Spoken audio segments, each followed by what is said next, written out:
What's up, everybody? Tommy, Nate, and Zach here with Bare Knuckle Recovery. So last year around this time, we made a video talking about surviving the holidays and early recovery. We talked a little bit about the family aspect of that, our personal experience in surviving the holidays when we were in early recovery. And since it's about that time again, we figured we would make a new one. We've got some new followers that probably haven't seen the video from last year. So that's what we're going to talk about again. And lots of new people in recovery who probably weren't in recovery last year when we made the video. Good point also. That's one of the hardest things for a lot of people is being new in recovery and having that first holiday season. I know for me, I didn't know how to act simply because it was my first holiday in at least 12 years where I hadn't been using some kind of substance or trying to feel better. So I wasn't quite sure how to interact with everybody, and I also wasn't sure how I was going to be received by my family. You know, every other holiday had been negative in some sense because I either showed up late because I was out buying drugs, or, you know, maybe I was stealing from people and it came out right before the holidays. I remember one year in particular, everybody was home for the holidays and I had gotten in my mother's purse and stolen her debit card. And the drug dealer told me that he was going to take the money out and then give me the card right back and just give me my drugs. Well, long story short, I never got the card back. And about $6,000 later, my parents found out that I had stolen their money. So your drug dealer wasn't a reputable person? He wasn't a good guy. That's weird.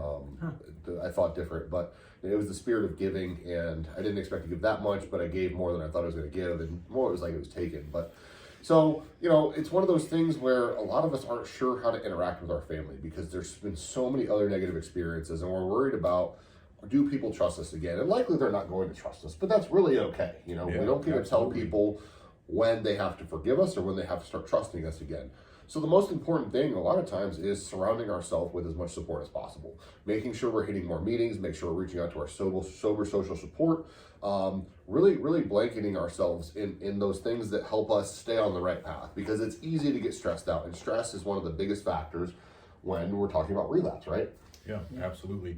And it's, I mean, for me personally, it was definitely stressful. Like what I remember the first Christmas that I spent sober, the first thing I did on Christmas was I got up and went to a meeting, and there was 2 other guys at that meeting. It was just 3 of us, and that was one of the best meetings that I've ever been to in my life. Sure. And that really, I don't know, it was good for me to start my day out that way, because I knew not only was I going to be around my immediate family who all knew everything that was going on in my life for the last few years, but I was also going to see a lot of family members that I only really saw around the holidays. Right. So it was the increased stress and kind of pressure that I felt from that also. Sure. I mean, it was definitely a tough time, but I started out my day the best way that I knew how, by going to that meeting. And I think I don't think anyone in my immediate family thought it was weird, but if I told it some other people that I, you know, woke up on Christmas and went to a meeting first thing in the morning, they probably would have been like, what? Right. Why? But that's what I had to do. You know, that's really what it comes down to, is doing, like you were saying, surrounding yourself with that extra support. But I don't know, I didn't really know how to handle it, because again, like, you don't want to just repeat everything that you said, but I had spent a lot of Christmases and Thanksgivings, like specifically at my grandma's house, and I was either high while I was there, I was trying to leave early because I wanted to go get high. I had just gotten a gift card that I knew I could go trade. No one was giving me money at that point, but they gave me a gift card because they thought I wouldn't be able to spend that on drugs. Well, drug dealers will take gift cards and give you half as much money as the card is worth. Yeah. So it was kind of uncomfortable, but at the same time, afterwards, it felt really good that I was able to go spend that time with my family and really not just be there physically, but be there emotionally as well, and actually have like legitimate conversations with my family members, and, you know, be around my nieces and nephews and not be worried about my niece finding an empty bag of heroin in the closet, which happened one time before. So, or needle in the laundry when they're drying their clothes. That happened a couple times. You know, my family members found a needle in their laundry. They were less than pleased. You know, nobody wants to find a dirty needle in their underwear. So, you know, I think it's also important to highlight that it's good to have a escape plan, if you would, for lack of a better term. If things go wrong, and especially if you're with a family sometimes, that not all families are incredibly supportive of recovery. Yeah, absolutely. You know, sometimes family gatherings turn into everybody getting high together or getting drunk together. And if you're somebody who substances don't agree with, like us, all 3 of us, then it's important to have somebody in that circle that you can trust and you can talk to and say, hey, I need to get out of here. And then also maybe talk to somebody like maybe your peer recovery coach, your counselor, anybody that's part of your sober social support, Sponsor, your if you got sponsor, one, hopefully. any accountability partner, and say, hey, I'm concerned about going to this family gathering. Here's an exit plan that I would like to have in case things go bad or in case I'm tempted or I'm triggered. And here's what I'm going to do afterwards. For example, maybe you have your family gathering at 10 a.m. There's a 9 a.m. meeting. You could hit that meeting. And then, during that time, there's also another meeting or a meeting after that. And you can get out of there and maybe go meet up with that person if they're willing to do that and kind of work through some of those triggers. Yeah, there's definitely a lot of meetings on like Christmas and Thanksgiving. Like people have extra meetings. Like there's some places that have a meeting like all day long. Yeah. And there's just people that will be there every hour. So that's something to keep in mind if you feel like, like Nate said, you might not have a great family interaction or whatever happens. Definitely having an escape plan is a good idea. Yeah, for me, my first holiday, I was actually incarcerated. My sobriety Not day, a good way to spend Christmas, by the No, way. not at all. My sobriety day is December 18th, so it was literally the week before Christmas. And, I had a 9-month-old daughter at the time, and, that was just really tough for me. But luckily, my family supported me after, I got clean and everything like that. And then the next year, instead of having this big, huge Christmas, because my family has, hundreds of cousins and things like that. Wow. I come from a big Catholic family.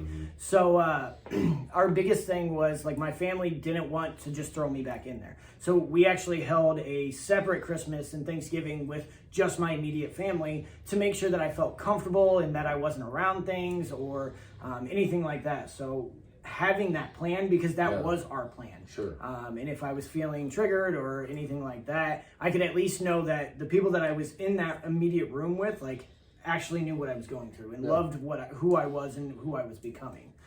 That was really key to actually have that plan, and then to have a backup plan and like having a meeting to go to. Here in Fort Wayne, like all of the halfway houses have tons of meetings every second of the day for the holidays. Oh yeah. And a lot of it is just having that community base to know that there's other things that you can go to. Like they actually hold, like the 13 Step House here in Fort Wayne, they hold a huge Thanksgiving feast for anybody that wants to come, including their family members, so they know that they're in a safe place. Yeah, absolutely. And I think it's also important that it's okay to set boundaries with your family. I think that's one thing a lot of people struggle with, especially if now they're just sober and they feel like maybe they've let their family down. They're maybe afraid to say, I'll only stay for this amount of time, or I'm not going to participate in this part of the evening because this is when the drinking starts, or whatever that may be. Because again, there's some families that may not see a problem. They say, yeah, well, also be careful you don't fall into the trap too, where your family can say, well, you were addicted to fentanyl, but you can have a couple beers, or you can smoke a joint with us, that can be a very slippery slope. If you're not comfortable with that, make sure you're okay with setting that boundary.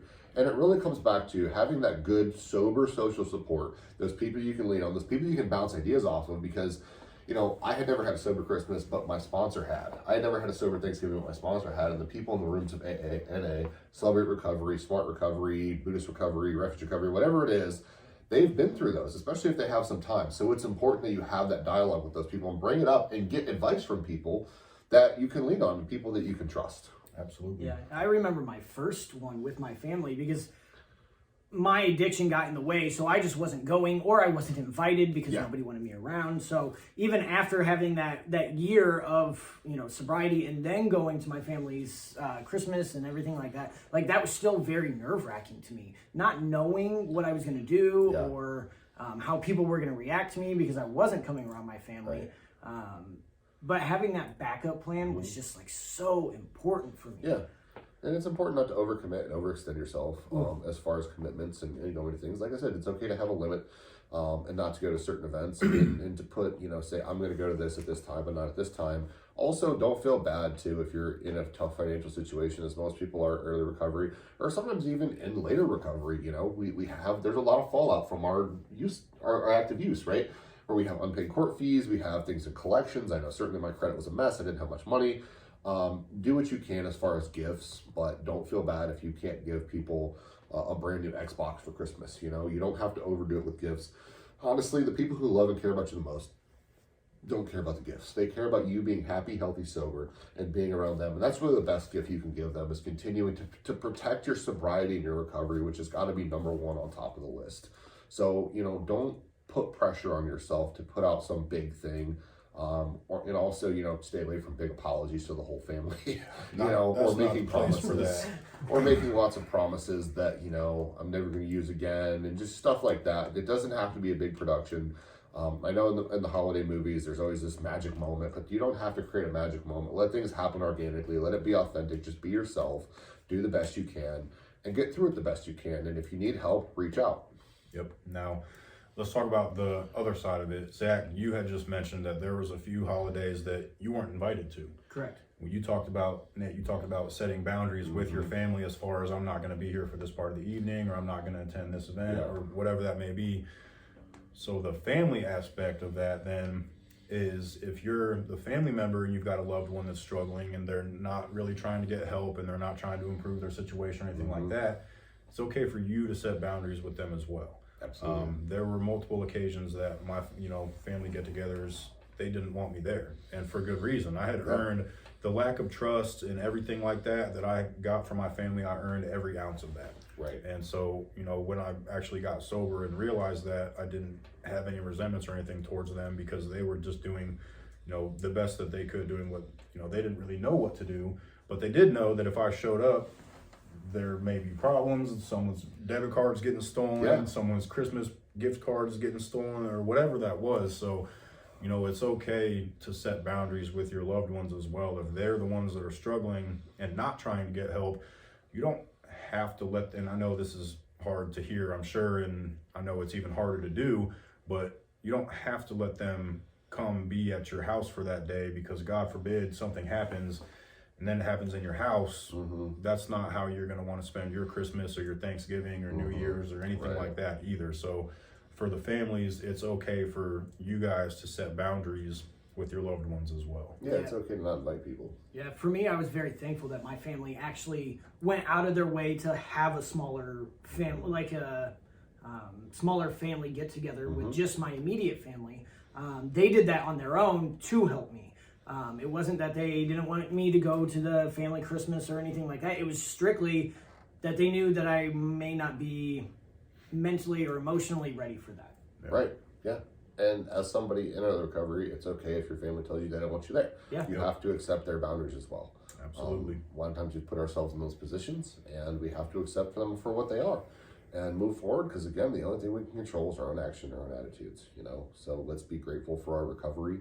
Let's do what we can to protect our recovery, and let's move forward. And, the best apology is changed behavior. And, throwing a fit and getting mad and holding resentments ain't gonna hurt anybody but you. It's just like drinking poison, expecting the other person to die. So, It took us a long time to get us to the point where our family didn't trust us and everything like that. That was on our actions. So we can't immediately get into sobriety and then be like, oh, well, you should trust me. I've been sober for a month Yeah, now. it doesn't work like that. No. Just as long as it took us to get them to that point, we have to work that hard to get back to the point where we want to be. Yep, absolutely. Anything else? Nope. No? Happy holidays, my Yeah. friends. Yep, absolutely. And as always, any questions or concerns or anything like that you guys have, feel free to reach out to us. We're always here to answer any questions and help however we can. So we hope you guys have good holidays, and we'll see you soon, I'm sure. We're here. Thank you. Thanks.